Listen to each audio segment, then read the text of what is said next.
একটু পরেই আমার মাথার দিকে জানলা থেকে কেউ বলে উঠল, কেষ্টবাবু আছেন নাকি কেটে পড়েছেন? কেষ্টবাবু সাড়া দিলেন। আসুন পানুবাবু, কেটে পড়ার মতো অবস্থা হয়নি এখনো। হারাধন, চলে এসো। পানুবাবু বললেন, আরে ওখানে কে শুয়ে আছে দেখছি। ওর ব্যাপারেই তো একটু আলোচনা আছে। খাটের তলায় ঢুকে আলোচনা চলে না, বেরিয়ে আসুন। বিচ্ছিরি গরম লাগছে বটে, কিন্তু বেরোতে ইচ্ছা করছে না। কেন? কোথাও এমন নিরুপদ্রব জায়গা নেই মনে হচ্ছে। আজকাল সবখানে লোকের ভিড়। আপনারা দুজনেও এখানে থাকতে পারেন। পুরনো জায়গায় পুরনো কথা মনে পড়ে আনন্দ পাওয়া যাবে। ধুর মশাই, একজন জলজান্ত লোক মাথার উপর শুয়ে থাকবে, অস্বস্তি হবে না বুঝি?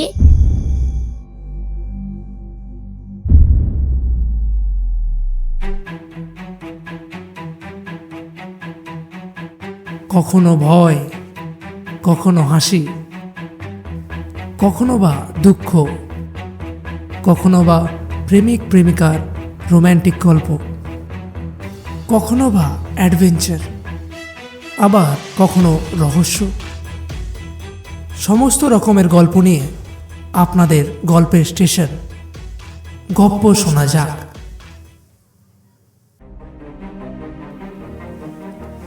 নমস্কার বন্ধুরা, গপ্প শোনা যাক চ্যানেলে আপনাদের স্বাগত জানাই। এই চ্যানেলে আমরা প্রতি শনিবার সন্ধ্যে 7টা নাগাদ একটি করে গল্প পোস্ট করব। আশা করব আপনারা সেগুলো পছন্দ করবেন। গপ্প শোনা যাক চ্যানেলটি বিভিন্ন ধরনের গল্পের সমাহার। আজকে গপ্প শোনা যাক চ্যানেলের গল্প সৈয়দ মুস্তফা সিরাজের লেখা রাত দুপুরে অন্ধকারে। সৈয়দ মুস্তফা সিরাজ জন্মগ্রহণ করেন 14ই অক্টোবর 1930 সালে। তিনি প্রায় 150টি উপন্যাস এবং 300টি ছোট গল্প রচনা করেছেন। তার সৃষ্টি কর্নেল চরিত্রটি ছোটদের গোয়েন্দা গল্পে বিশেষ উল্লেখযোগ্য। গল্প পাঠে ও গল্পের সূত্রধার সালমান, কেষ্টবাবু এবং রামবাবুর ভূমিকায় সৌভিক, হারাধন এবং পানুবাবুর ভূমিকায় সালমান। শুরু হচ্ছে সৈয়দ মুস্তফা সিরাজের লেখা রাত দুপুরে অন্ধকারে।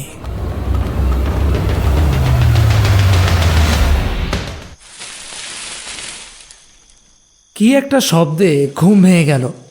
তারপর টের পেলাম সারা পাড়া জুড়ে লোডশেডিং, কারণ জানলা খোলা আছে, অথচ ঘরের ভেতরটা ঘুরঘুটে অন্ধকার আর ভ্যাপসা গরম।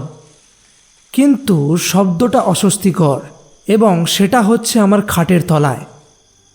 সেখানে থাকার মধ্যে আছে কিছু পুরনো খবরের কাগজ, একটা স্যুটকেস, তার মধ্যে কেউ যেন নড়াচড়া করছে, সেই সঙ্গে অদ্ভুত ফোঁস ফোঁস শব্দ। প্রথমে ভাবলাম সাপ নয় তো, পরে মনে হলো 3তলার এই ঘরে সাপ কোথা থেকে আসবে? ধেড়ে ইঁদুর বা ছুঁচো হলেও হতে পারে, কিন্তু ওরা কি ফোঁসফোঁস শব্দ করে? নড়াচড়াটাও যেন ওজনদার প্রাণীর। প্রাণীটা সম্ভবত লম্বাটে গড়নের। না, কখনো বিড়াল নয়। অস্বস্তি বেড়েই গেল। টেবিলে একটা দেশলাই আছে, মোমবাতিও আছে, হাত বাড়ালেই পেয়ে যাব, কিন্তু সাহস পাচ্ছি না। যদি চোর হয়? আজকাল চোরদের সঙ্গে ছোড়া, ভজালি, পিস্তল থাকে শুনেছি। একটা টর্চ আছে অবশ্য, কিন্তু সেটা বিগড়ে যাওয়ার আর সময় পায়নি। আজ সন্ধ্যাবেলাতেই বিগড়ে গেছে। খুব অসহায় বোধ করলাম। এদিকে নড়াচড়াটা আর শ্বাস প্রশ্বাসের মতো ফোঁসফোঁস শব্দটা বেড়েই চলেছে। কিছুক্ষণ পরে আর চুপ করে থাকতে পারলাম না। মরিয়া হয়ে করুণ স্বরে বলে উঠলাম, দেখুন স্যার। কেন যে মুখ দিয়ে সাড়া বাড়িয়ে গেল কে জানে। আমার খাটের তলায় সোনাদানা বা টাকা কড়ি কিছু নেই। টেবিলের ড্রয়ারে আমার মানি ব্যাগটা আছে, তাতেও বেশি টাকা কড়ি নেই। তবে ওটা আপনি স্বচ্ছন্দে নিয়ে চলে যেতে পারেন। আমার রিস্ট ওয়াচটা দাবি করলে সেটাও আপনার হাতে তুলে দিয়ে আমি ধন্য হব, কিন্তু দয়া করে আমাকে মারবেন না স্যার। নড়াচড়া আর ফোঁসফোঁসের শব্দটা থেমে গিয়েছিল। আমার কথা শেষ হওয়ার পর খাটের তলা থেকে কেউ খ্যানখ্যানে গলায় বলে উঠল, মনে হচ্ছে এই যে দেখছি আমার চেয়েও ভীতু, এই একটুতেই যেন ভ্যাঁ করে কেঁদে ফেলবে, আবার আমাকে সার করছে। খবরদার, আমাকে স্যার বলবেন না বলে দিচ্ছি। "আহ, আগে বলবো না, কিন্তু রাত দুপুরে আপনি আমার খাটের তলায় কি করছেন? কে আপনি?" আমি যেই হই তা নিয়ে তোর মাথা ব্যথা কিসের? আমি একটা জিনিস খুঁজছি, পাচ্ছি না। খাটের তলায় আপনার জিনিস আছে বুঝি? থাকার কথা, কিন্তু কোথায় গেল? আমি ফেলে দিয়েছি নাকি? কি জিনিস বলুন তো? একটা ছোট শিশি। আগে আমি তো তেমন কোনো শিশি দেখিনি। তুমি কবে থেকে এই ঘর ভাড়া নিয়েছো? প্রায় 1 মাস হয়ে গেল। বুঝেছি, তাহলে হারাধনেরই কাজ। বাকিটুকু অন্য কাকেও খাইয়ে দিয়েছে। বেটার ছেলে মহা ধরিবাজ। ক্রমে ক্রমে আমার সাহস বেড়ে যাচ্ছিল, তাই জিজ্ঞাসা করলাম, হারাধন কে বলুন তো? তোমাকে তার পরিচয় দিই আর তুমি তাকে পুলিশে ধরিয়ে দাও? বাহ, আমাকে এত বোকা ভেবো না হে ছোকরা। আগে জাস্ট একটু কৌতূহল, তা ঠিক আছে। শিশিতে কি ছিল তা বলতে কি আপত্তি আছে? নেই, শিশিটা পেয়ে গেলে তোমাকেও একটুখানি খাইয়ে দিতাম। আমার একজন সঙ্গীত দরকার বলেই তো ওটা খুঁজতে এসেছি। হারাধনকে জিজ্ঞেস করতে হবে আর কাকেই সাপ্লাই করেছে। প্লিজ দাদা, আপনার সঙ্গী হতে আমার আপত্তি নেই, কিন্তু জিনিসটা কি যা খেলে আপনার সঙ্গী হতে পারতাম? বলবো, আগে হারাধনটাকে জিজ্ঞেস করে আসি আর একটু আদরু আছে কিনা। এই সময় আমার মাথার দিকে জানলার পাশ থেকে কেউ চাপা গলায় বলে উঠল, কৃষ্ণদা, ও কৃষ্ণদা, আছেন নাকি? খাটের তলার লোকটা খাপ্পা হয়ে বলল, তুমি কে হে ছোকরা? আমাকে এখানে ডাকতে এসেছো? সাবধানে মাথাটা একটু ঘুরিয়ে দেখলাম জানলার ওধারে একটা ছায়ামূর্তি দাঁড়িয়ে আছে। দাঁড়িয়ে আছে বললে ভুল হবে, ভেসে আছে, কারণ এটা 3 তলার একটা ঘর। ওদিকে খাড়া দেওয়াল নেমে গেছে। বুকটা ধড়াস করে উঠল। ছায়ামূর্তিটা কেমন একটা অদ্ভুত খিখি শব্দ করে হেসে বলল, আমি হারাধন কৃষ্ণদা। কেষ্টবাবু বললেন, এই এক্ষুনি তোমার নাম করছিলাম, এসো কথা আছে। কৃষ্ণদা, আমরা তোমাকে খুঁজে খুঁজে হন্য হয়ে শেষে এখানে এলাম। পানুবাবু বললেন কৃষ্ণদা হয়তো শিশুটার খোঁজেই গেছেন। পানুবাবু কোথায়? ওই চিলেকোঠায় ছাদে বসে আছেন। তাকে ডেকে আনো, 3 জনে বসে একটু আলোচনা করব। চোখের কোণ দিয়ে দেখলাম ছায়ামূর্তিটা উধাও হয়ে গেল। এবার ডাকলুম, কেষ্টদা, ও কেষ্টদা। মলচ্ছাই, আগে এই কেষ্টদা বলে ডাকছো কেন? ডাকার কাজ করো, তবে তো কেষ্টদা বলে ডাকবে। কি কাজ বলুন তো? একটু ওয়েট করো, ওরা দুজনে আসুক, শিশিরটার খোঁজ খবর নি, তবে না। শিশির ভিতরে যা আছে তা খেলেই পরে আপনি আমার কেষ্টদা হয়ে যাবেন। বাহ, তোমার মাথা আছে যে ছোকরা। কিন্তু শিশিটা যদি না পাওয়া যায় তাহলে? দেখো ভায়া, যদি সত্যি তুমি আমাদের দলে ভিড়তে চাও, শিশিরটা অবশ্য দরকার হবে না। আরো একটা উপায় আছে, তবে শিশির জিনিসটা বেস্ট। তুমিও টের পাবে না কি করে ঘটে গেল। সে কি দাদা, টেরও পাবো না, কিন্তু ঘটবেটা কি? চুপ, বকবক করো না। খাটের তলায় যা বিচ্ছিরি গরম। এই সময় মনে হলো এবার দেশলাই জেলে মোমবাতিটা ধরিয়ে ফেলি। লোডশেডিং 2 ঘন্টা থেকে 3 ঘন্টা চলতে পারে, কিন্তু টেবিলের দিকে হাত বাড়াতে সাহস হলো না। একটু পরেই আমার মাথার দিকে জানলা থেকে কেউ বলে উঠল, কেষ্টবাবু আছেন নাকি কেটে পড়েছেন? কেষ্টবাবু সাড়া দিলেন, আসুন পানুবাবু, কেটে পড়ার মতো অবস্থা হয়নি এখনো। হারাধন, চলে এসো। পানুবাবু বললেন, আরে ওখানে কে শুয়ে আছে দেখছি। ওর ব্যাপারেই তো একটু আলোচনা আছে, খাটের তলায় ঢুকে আলোচনা চলে না, বেরিয়ে আসুন। বিচ্ছিরি গরম লাগছে বটে, কিন্তু বেরোতে ইচ্ছা করছে না।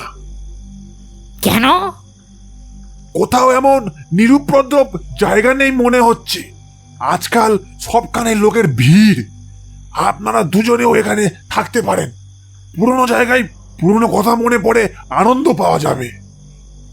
ধুর মশাই, একজন জলজান্ত লোক মাথার উপর শুয়ে থাকবে, অস্বস্তি হবে না বুঝি? মোটেই না ভানুবাবু, এ ছোকরা খুব নিরীহ আর শান্ত।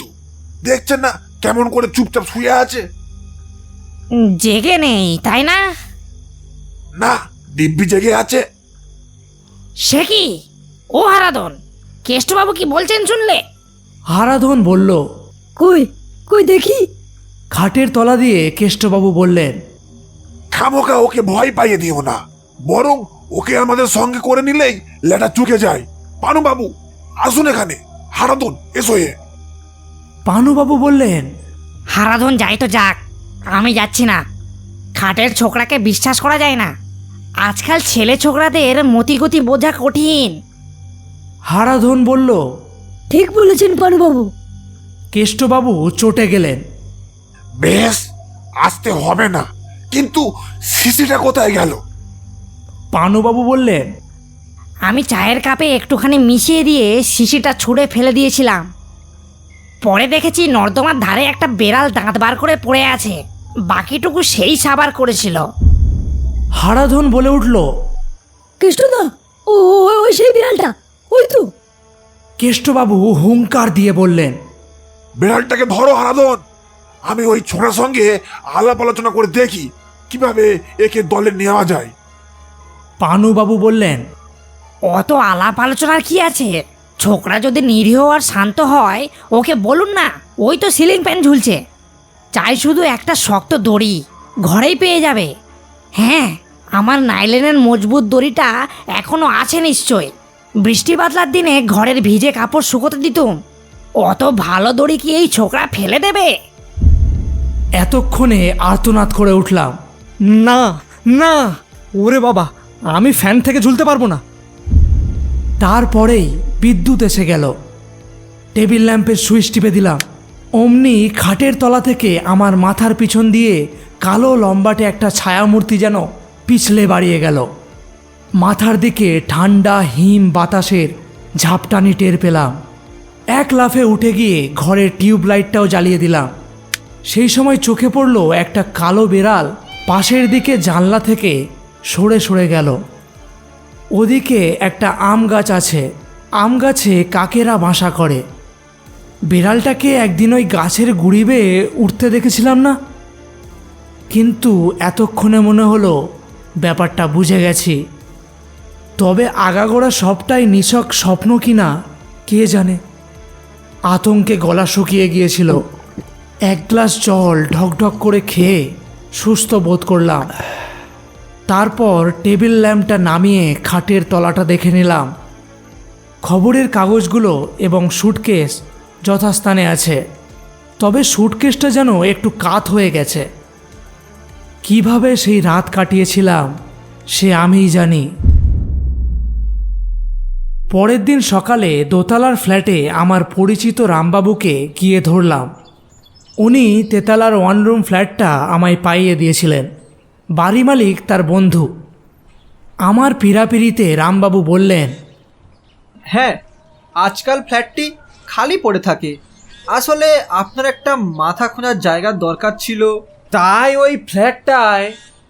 বাধা দিয়ে বললাম, কিন্তু আপনার একটু আভাস দেওয়া উচিত ছিল। রামবাবু হাসলেন।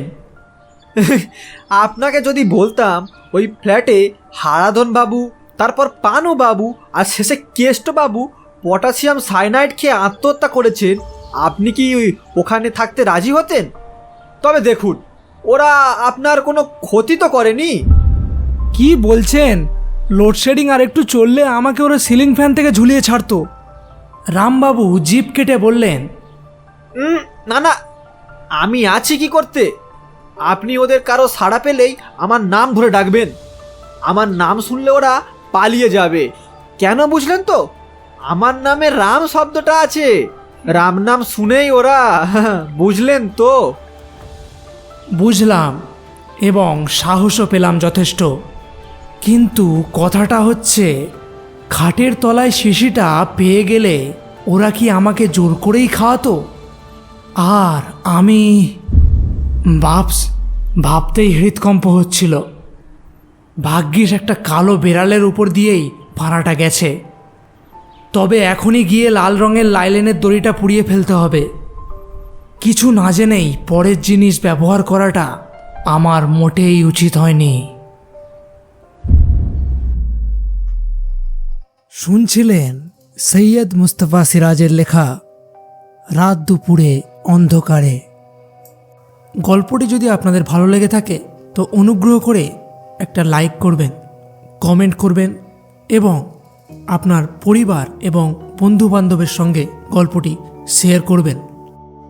আপনারা যদি এখনও আমাদের চ্যানেলটি সাবস্ক্রাইব করে না থাকেন তাহলে অনুগ্রহ করে নিচে দেওয়া সাবস্ক্রাইব বাটনটি টিপে আমাদের চ্যানেলটি সাবস্ক্রাইব করুন এবং নোটিফিকেশন বেলটি অন করে নিন, যাতে ভবিষ্যতে আমরা যখনই কোনো আপডেট পোস্ট করি আপনাদের কাছে যেন তৎক্ষণাৎ নোটিফিকেশন পৌঁছে যায়। আগামী সপ্তাহে আমরা আবার আসব একটি নতুন গল্প নিয়ে, শুধুমাত্র গপ্প শোনা যাক চ্যানেলে। ততক্ষণের জন্য নমস্কার।